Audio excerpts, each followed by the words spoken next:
about it. It's like one of the things that I've come to learn, and one of the things I talk about a lot, is that the battle between good and evil, so to speak, isn't between states, and it's not between individuals precisely, although it manifests itself at those levels. It's an internal battle, a moral battle that happens inside people. And so people have a broad capacity for malevolence and for benevolence. And that's a terrible war for people. And it's a terrible thing to understand and realize. In fact, often when people realize their capacity for malevolence, if they're not prepared for it, they develop post-traumatic stress disorder. So that happens to soldiers in battlefields.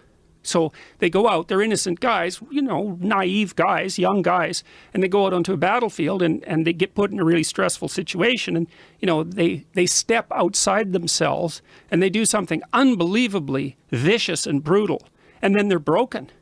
They can't take that manifestation of themselves and put it with, like, Iowa, corn-fed, you know, nice guy.